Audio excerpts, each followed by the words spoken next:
সুজনস স্টোরিতে সবাইকে স্বাগতম। আজকে আপনাদের সুমন মিয়ার জীবনে ঘটে যাওয়া একটি ভূতের ভয়ঙ্কর গল্প নিয়ে হাজির হয়েছি। যাদের হার্ট দুর্বল তারা অনেক মানুষের সঙ্গে নিয়ে গল্পটা শুনবেন। চলুন দেরি না করে গল্পটা শুরু করা যাক। আবুল মিয়া। সেদিন ছিল আষাঢ় মাস। আমি বাজারে কইরা বাড়ি ফিরতাছি। অমাবস্যার রাত, ঘুটঘুটা অন্ধকার, এক হাত দূরের জিনিসও দেখা যায় না। তখন আবার মেলা রাত, গ্রামের রাস্তা তো, একটা কাকপক্ষীও নাই। আমি তো হালার ভয়ে অস্থির। বিভিন্ন সূরা আর দোয়া পড়তে পড়তে হাঁটতাছি। আমার হাতে ছিল 2 খান ইলিশ মাছ, 650 টাকা দিয়া কিনা আনছি। হালাই দাম চাইল 2000 টাকা।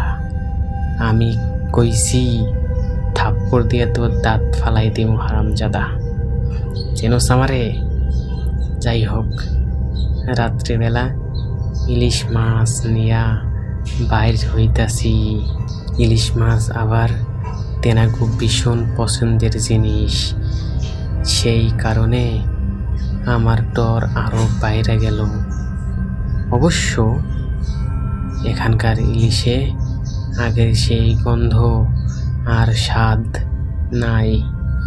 ইলিশ আনতে আমার নানা যান।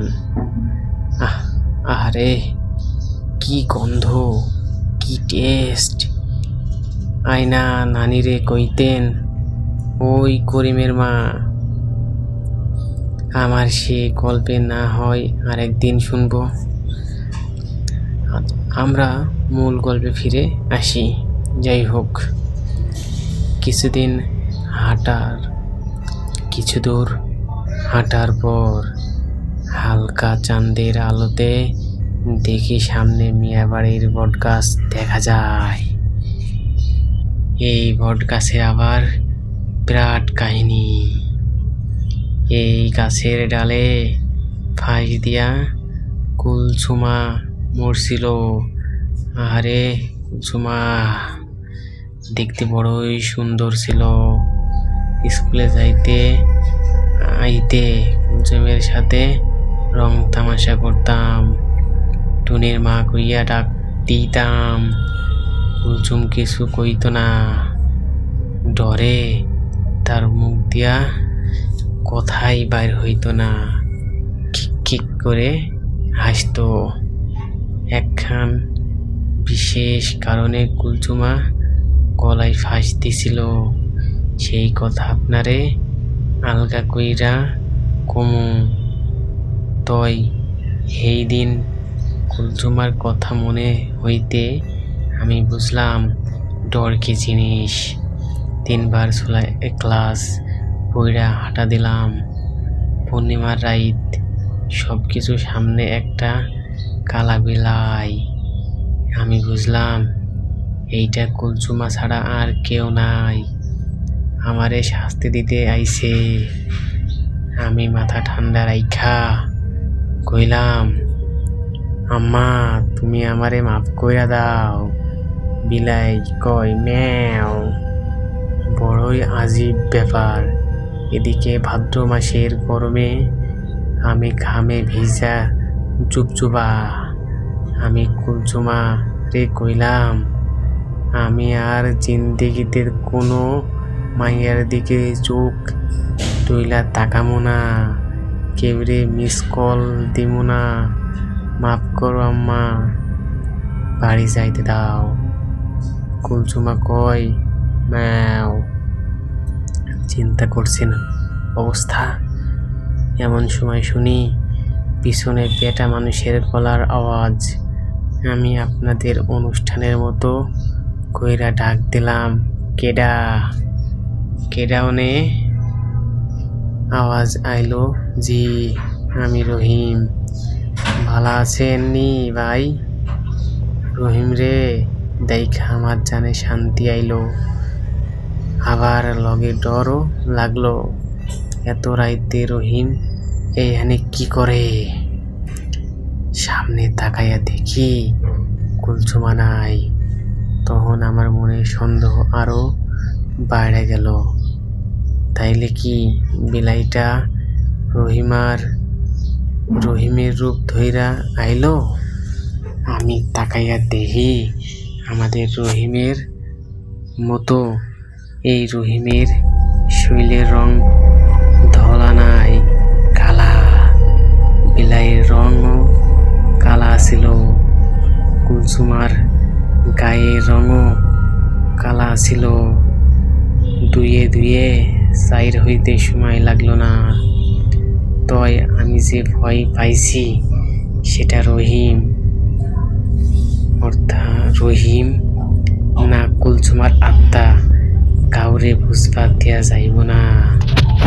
এইবার যদি বেটা টের পাই আমি ভয় পাইছি, বেটা আমার ঘাড় মটকাইয়া খাইব। আমি জোরে জোরে হাঁটতে থাকলাম, লগে সুরা পড়তে থাকলাম। বাড়ি আমার আরো মিনিট 10 পথ। কেমতে যে যাই, যত সুরা মুখস্থ আছে সব পড়া শুরু করলাম। এইদিকে রহিম আমার পিছু পিছু হাঁটতেছে। রহিমের সাথে হালকা গপ করা শুরু করলাম। এর মধ্যে 2বার রহিম জিগাইল, আমার ব্যাগের মধ্যে কি? আমি কিছু কইলাম না। হালাই যদি একবার টের পাই ইলিশ মাছ, তাহলে আমার আর পয়সা থামানোর কোনো আশা নাই। কিছু সময় পরে আমি রহিমের কইলাম, 2 মাসের গরম টের পাইতেছে রহিম? কেমনে কাজ চলতেছে? কিন্তু পেছনে কোনো উত্তর নাই। আমি কইলাম, ও রহিম, ও রহিম। রহিম উত্তর নাই। পিছনে তাকায় দেখি রহিমও নাই। আমার ধারণাই সত্যি হইল। আমি জানের ডরে উইঠা দিলাম দৌড়। কুলসুমার ভূত আবার কোনো সময় চাইয়া আসে ঠিক নাই। এমন সময় পেছন থাইকা শুনি রহিমের গলা, ও মিয়া ভাই, ও মিয়া ভাই। কুলসুমার ভূত আবার চইলা আইছে। দৌড় দিতে থাকলাম, জানের শক্তি দিয়া দৌড়াইতে থাকলাম। কুলসুমার ভূত রহিমও আমার লগে দৌড়াইতে থাকলো, আবার কইতে থাকলো, ও মিয়া ভাই, আমারে লইয়া যান, আমারে লইয়া যান। আরে আমি কি আর এতই বোকা? শেষে দৌড়াতে দৌড়াতে বাড়ি আইসা পৌঁছালাম। এখন আর আমার কোনো ডর নাই। এমন সময় হালা ভূত আইসা উপস্থিত। আমি কইলাম, কুলসুমা তুই এইখান থাইকা যা, নইলে কিন্তু আমি মাওলানারে ডাকমু। ভূত রহিমে আমারে কইল, ও ভাইজান, আপনারে কি হইছে? আমারে কুলসুমা কোন কেন? আপনারে কি হইছে? আমি ভালো কইরা খেয়াল কইরা দেখলাম রহিমের শরীরের ছায়া মাটিতে পড়তেছে। তার মানে এইটা ভূত না। ভূতের শরীরে কোনো ছায়া থাকে না। বুঝলাম।